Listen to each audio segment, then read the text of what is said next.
Hi, and welcome back to the Don't Be a Square Knit Along.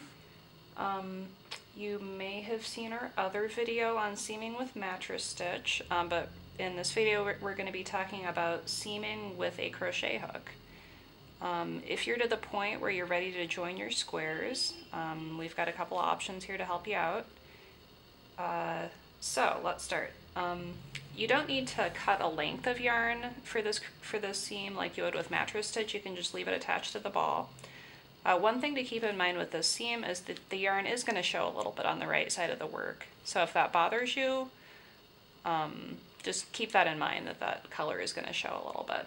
So to join seams with a crochet hook, first we're going to start by talking about joining bind off and cast on edges along these edges here.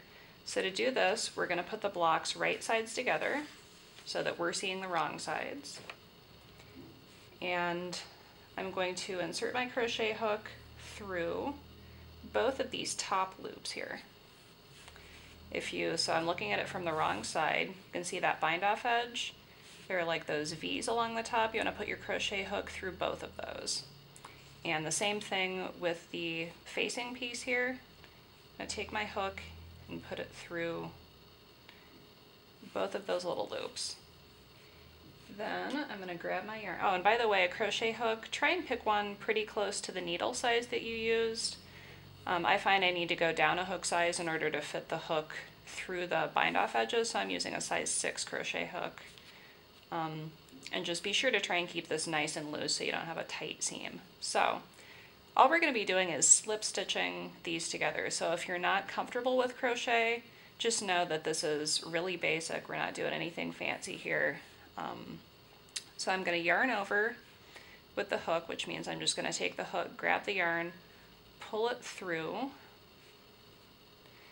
both sets of stitches here. That's my first one. Now I'm going to insert my hook through both loops on both blocks. Sure, I'm going through the V's there. I'm going to do the same thing, yarn over and pull it through the loops on both blocks. But now I'm going to do the slip stitch. So I'm going to take this loop and pull it through the previous one. And that's one slip stitch made. So I'm going to keep going along,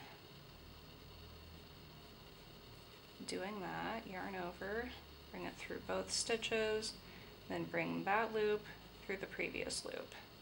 And like I said, it's really important to make sure that you're keeping this fairly loose, or at least not tight, because it's very easy to do this too tightly. And another benefit to joining seams this way is that you have fewer ends to weave in, because you're not having to cut lengths for your mattress stitch seam, and it's also extremely strong. Not that mattress stitch isn't strong, but this is stronger, I think. And this is what it looks like from the right side. So you can these kind of come together and hide that a little bit, but you can see it somewhat. So just something to keep in mind. So that's how to join a top edge. To join the sides of the garter stitch, it's going to be pretty much the same thing. We're going to put right sides together.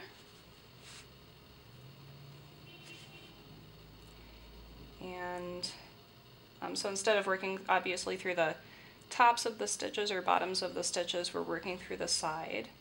So I'm going to work one stitch in from each edge here. So pulled my first yarn over through. I'm going to skip 2 rows. So I'm going to visually try to remember that I'm always going to be going into the block below this one bump of the ridge here. The same thing on that block.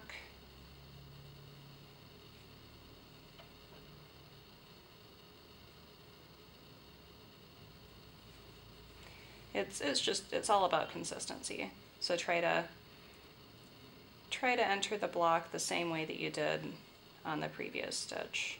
It might not be exactly how I'm doing it, but just try to do it the same way every time. So your seam looks nice and even. So there are a few of those. That's what it looks like from the back side. So you've got your ridge back here. You can see the little chains on that side of the seam. On the other side we just have those little, the backs of the chains. And then from the front it looks just the same as our other seam. And then one final thing to think about is if you're joining the edge of a block that has a different amount of stitches. So for example, this block, the carousel block that was worked from the center out, it's a bind off edge all the way around.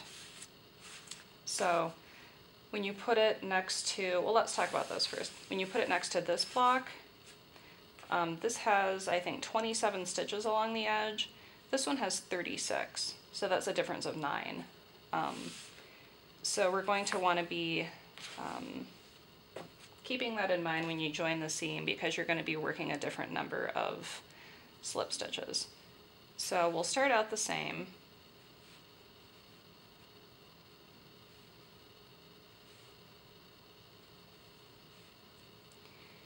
And then every so often, 9 times, because there are, say, and this is just a guess, I think it's right, but I think there are 9 more stitches in this block than there are this block.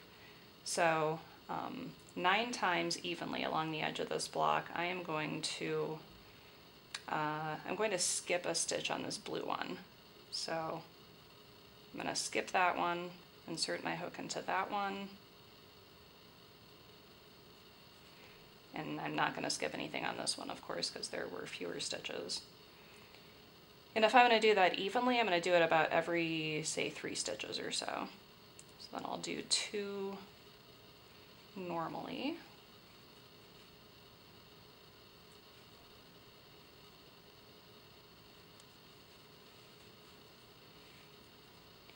And then I'll skip one here.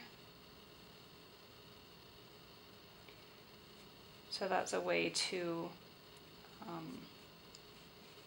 join a block that has a different number of stitches to a block that has more stitches. So, and you really can't see from the front that you've skipped stitches here. It still looks pretty even. So there it is, another way to join your blocks. Whichever way you choose, mattress stitch or crochet slip stitch. I hope it's a success for you, and be sure to send us pictures of your Afghans. We'd love to see them. Join us next time for the final piece of the Afghan, which is fringe.